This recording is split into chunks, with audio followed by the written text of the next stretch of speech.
vous allez bien. Aujourd'hui, nous allons parler de vos goûts et vos préférences. Commençons tout de suite avec le point numéro 1. Les gens qui écrivent des textos à tout bout de champ sont-ils impulsifs? Que ce soit dans les transports en commun, au bureau, dans une salle d'attente ou les files de cinéma, certaines personnes ont fait du texto leur moyen de communication privilégié. Les doigts galopent sur le clavier, les textes fusent, remplis d'altérations, d'onomatopées, d'emploi de chiffres en lieu et place de son. Il existe une variété d'altérations de l'écriture proposée par ces claviers miniaturisés, ce qui ouvre l'éventail d'interprétation du tempérament et des émotions. Comment comprendre ce qui est sous-jacent à un compulsif du SMS et quelles clés utiliser pour saisir ce que signifie l'emploi fréquent du je, de juron ou de termes affectueux? Des outils d'analyse de messages électroniques ont été développés par certains laboratoires et combinés aux méthodes d'évaluation de la personnalité, il faut avouer qu'ils livrent quelques résultats intéressants. Ainsi, les textos constituent un objet d'étude à la fois enrichissant et de maniement facile. Nous avons tout le temps de parcourir les textos de nos amis, de compter le nombre de fois qu'ils emploient le « je », qu'ils produisent des extensions de mots comme « non »,« berk », ou le juron facile ou accumule des prépositions. Selon les cas, nous pourrons établir un portrait robot de notre interlocuteur, mais ayons la modestie de reconnaître que les corrélations entre ces variables du discours et les dimensions de la personnalité sont modestes, de l'ordre de 20%, ce qui signifie que, même chez un maniaque du SMS, le ton énergique et l'abondance de textos dont il vous abreuve s'expliquera pour un 5e par de l'extraversion et pour 4/5 par d'autres facteurs comme le niveau d'études, l'âge ou le degré de familiarisation avec les nouvelles technologies.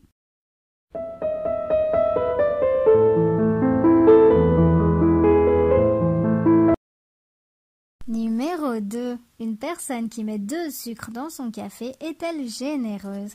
Les goûts alimentaires pourraient-ils refléter la personnalité?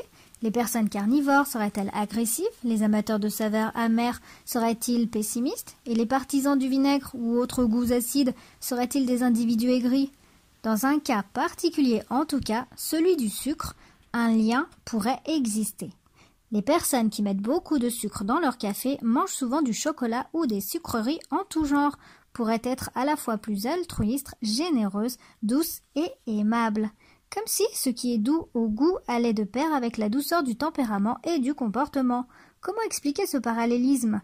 En tout cas, certaines expériences ont montré que l'association existe bel et bien. Ainsi, observez certains détails lors d'un repas, d'une réunion professionnelle ou entre amis. Une personne qui met 2 sucres dans son café, qui se délecte de chocolat ou qui s'offre de temps en temps une petite boîte de friandises est peut-être ce qu'on appelle un individu de haute agréabilité. Honnête et conciliante, ces personnes semblent bénéficier d'un tempérament altruiste et généreux qui est lié à la consommation de sucre.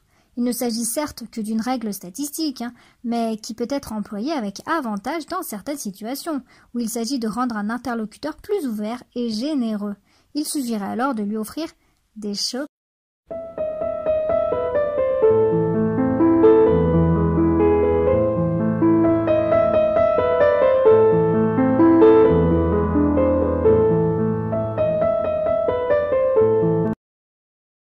Numéro 3. Que penser de quelqu'un qui fait des blagues sexuelles? Certains individus se font vite repérer en soirée.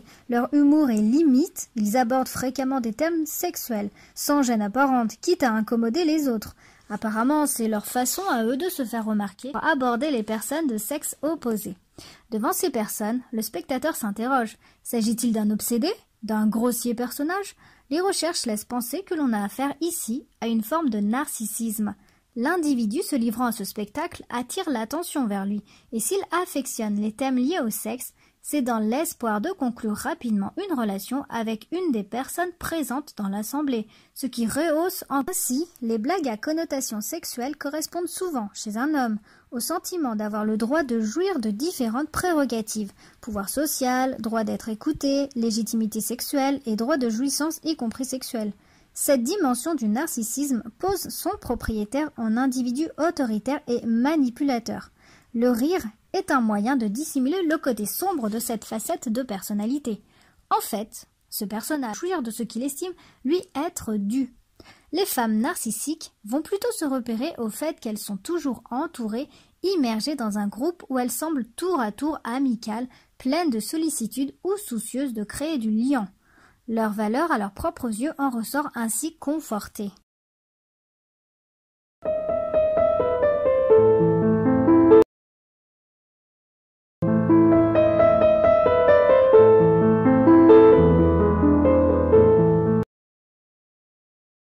Numéro 4. Les amateurs de films d'horreur sont-ils psychotiques? Il est possible, dans une certaine mesure, de déduire certains aspects du tempérament de vos amis ou connaissances d'après ce qu'ils aiment regarder au cinéma ou à la télévision. Selon qu'une personne est attirée plutôt par les comédies, les feuilletons, d'aventure, les séries ou les films d'horreur, on peut s'attendre à ce que certaines dimensions du caractère soient plus développées que d'autres. Notamment, il semble que l'attrait pour les films d'horreur aille souvent de pair avec un tempérament psychotique, c'est-à-dire enclin à l'agressivité et l'hostilité dans les rapports avec autrui et au refus des normes sociales. Ainsi, si votre voisin passe son temps devant l'exorciste ou la nuit des morts vivants, vous pouvez vous poser des questions. Cela dit, le psychoticisme n'est pas forcément en danger tant qu'il reste dans les limites du raisonnable. Les individus modérément psychotiques sont certes un peu asociaux, mais aussi créatifs et originaux. En revanche, si une de vos connaissances passe son temps à zapper d'un journal d'information à un autre pour se repaître d'horreurs s'étant produites aux quatre coins du monde, il est possible qu'elle soit d'un naturel anxieux ou instable et ne fasse ainsi qu'accentuer cette tendance. Et voilà, cette vidéo est à remercier. J'espère que le sujet vous aura plu. N'hésitez pas à me laisser des commentaires et n'hésitez pas également à liker et à partager. Moi, je vous dis à bientôt et d'ici là, prenez soin de vous.